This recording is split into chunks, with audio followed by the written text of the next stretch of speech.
শেষ করে দেবো। আমি চেয়েছিলাম বলতে। তাহলে বলনি কেন শ্যামলী? ভয় পেয়েছিলে? ঠিক আছে, মেনে নিলাম যে তুমি ভয় পেয়েছিলে, কিন্তু তোমরা সবটা জেনে কি করে চুপ করেছিলে? হ্যাঁ ঠাম্মি, তোমাকে তো আমি দূরদর্শী বলেই জানতাম। কি করে তিস্তাকে মুছে দিতাম রো? শ্যামলীকে তখন অনির ধারে কাছে কেউ ঘেঁষতে দিচ্ছে না। অনিকে যদি কেউ রক্ষা করতে পারে একমাত্র তিস্তা। কিন্তু পরিস্থিতি যখন বদলে গেল, আমি তো বললাম যে তিস্তার আর কোনো দরকার নেই। ও তো এসেই বলেছিল যে তিস্তা দিল্লি চলে যাচ্ছিল, বলেনি? তারপর যা হলো। স্যার, স্যার আমি ভয় পেয়েছিলাম স্যার, আমায় ক্ষমা করে দিন। আপনি বলুন, আপনি আমাকে ভুল বুঝবেন না, আমায় ক্ষমা করে দেবেন। বলুন না স্যার, বলুন না, আমায় ক্ষমা করে দেবেন। অনেক উপকার করেছো তুমি শ্যামলী, আর না। এখন তো মনে হয় তৃষা অরুর কথাই ঠিক। অনেকে বিপদে ফেলা, বিপদ থেকে উদ্ধার করা, এই সবকিছু তোমার সাজানো। ভাবতে পারছি না। আর শোনো শ্যামলী, আমার ছেলের যদি কোনো বিপদ হয় না, তাহলে আমি আছি ওর মা। আমি আমার ছেলেকে প্রাণ দিয়ে আগলে রাখবো। বেরিয়ে যাও শ্যামলী, বেরিয়ে যাও আমাদের বাড়ির থেকে। তোমার মতন একটা ঠক প্রতারকের কোনো জায়গা নেই আমাদের বাড়িতে। বেরিয়ে যাও, এই মুহূর্তে বেরিয়ে যাও বলছি আমি শ্যামলী, বেরিয়ে যাও তুমি। না না, হয় না, এভাবে হয় না, এভাবে বলো না। দাদুভাই তুমি কিছু বলো, তুমি বলো তুমি চাও না, তুমি আটকাও, মাকে বোঝাও দাদুভাই। অনি, মায়ের কথা না শুনে এই মেয়েটার প্রতি কৃতজ্ঞতা দেখাতে গেছিলি তো? পেলি তো তার দাম। আর কিছু বলবি অনি?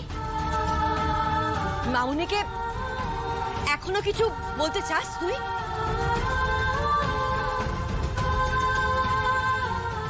চুপ করে আছিস কেন? চুপ করে আছিস কেন? বল, উত্তর দে।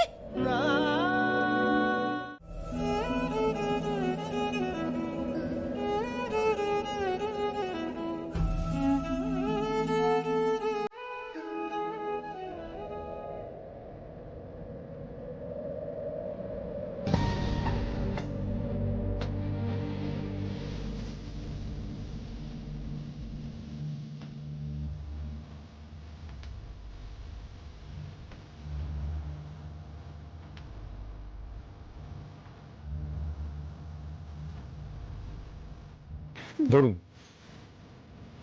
এটা কি? এটা একটা ফোন, আমি আপনাকে দিলাম।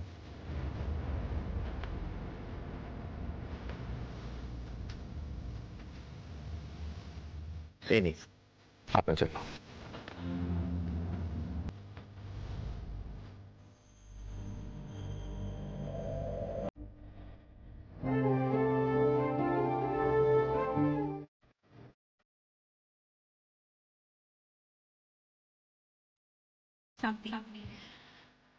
আমি আমার শাখা সিঁদুরের জোরে আমার স্যারকে চিকাকে রাখলাম।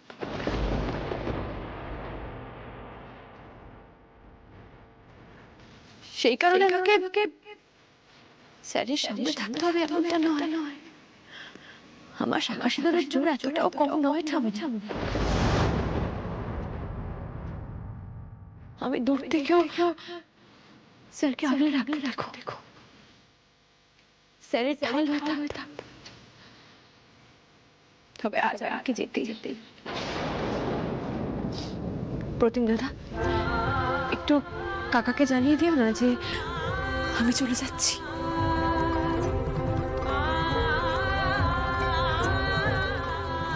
আসি।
আমি আজকে সকলের সামনে বলতে চাই যে এখন এভরিথিং ইজ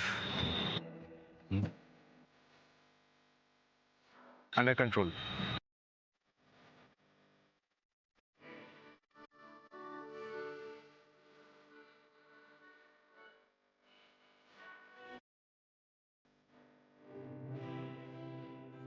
वैसे तो मौसम गुजरे